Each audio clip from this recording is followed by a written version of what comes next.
राधे राधे, जय श्री हरि। क्या आप जानते हैं कि माघ मास की एकादशी सिर्फ व्रत नहीं, ये एकादशी पापों को जलाने वाली होती है। ये एकादशी दरिद्रता और दुर्भाग्य को समाप्त करने वाली होती है।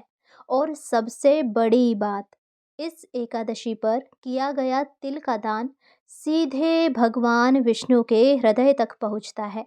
इसीलिए इसे कहते हैं षटतिला एकादशी। आज मैं सुनाने जा रही हूँ षटतिला एकादशी की कथा, जिसमें एक स्त्री ने पूरी जिंदगी भक्ति की, लेकिन एक छोटी सी भूल उसके पुण्य को रोक रही थी। और कैसे सिर्फ एक एकादशी ने उसका पूरा जीवन बदल दिया। तो आइए आज की ये कथा आरंभ करते हैं।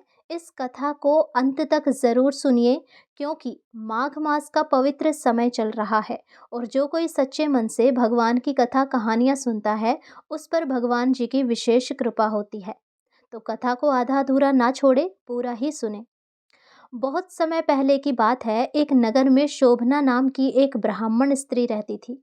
शोभना अत्यंत धार्मिक थी और रोज स्नान करती, भगवान विष्णु का पूजन करती, व्रत उपवास भी करती। लेकिन एक बड़ी कमी थी, वह कभी भी दान नहीं देती थी। ना अन्न का दान, ना वस्त्र का दान और ना ही धन का दान। वह सोचती थी मेरे पास सीमित साधन ही है, अगर मैंने वो भी दान कर दिया तो मेरे लिए क्या बचेगा। यानी भक्ति तो थी, लेकिन त्याग नहीं था। जब शोभना का देहांत हुआ तो उसे पुण्य के कारण स्वर्ग मिला, लेकिन स्वर्ग में भी वह कष्ट में थी। रहने को स्थान नहीं, खाने को पर्याप्त अन्न नहीं, और सुख तो था पर स्थायी नहीं था। तब उसने सोचा, मैंने तो जीवन भर पूजा की, फिर यह कष्ट क्यों। उसी समय वहां देवर्षि नारद आए।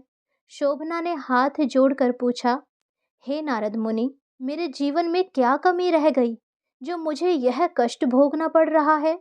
नारद जी बोले, हे शोभना, तुमने व्रत किए, पूजा की, लेकिन कभी दान नहीं दिया, और बिना दान के भक्ति अधूरी रह जाती है।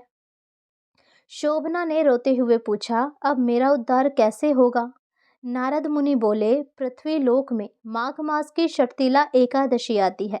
अगर उस दिन कोई तुम्हारे नाम से तिल का दान करे, तुम्हारे सारे पाप और दोष नष्ट हो जाएंगे। नारद जी ने बताया कि तिल पापों को सोख लेते हैं। तिल दान से पितृदोष, दरिद्रता और पूर्व जन्म के पाप सब समाप्त हो जाता है। अब शोभना के परिजनों ने षटतिला एकादशी के दिन तिल का दान किया, वस्त्र दान किए, दीप दान किया और भगवान विष्णु का स्मरण किया। परिणाम ये हुआ कि भगवान विष्णु अत्यंत प्रसन्न हुए। शोभना के सारे दोष नष्ट हो गए और उसे बैकुंठ लोक की प्राप्ति हुई। तो भक्तों, यह कथा हमें सिखाती है कि सिर्फ पूजा काफ़ी नहीं होती, दान के बिना भक्ति अधूरी है। और षटतिला एकादशी जीवन बदलने वाली एकादशी है।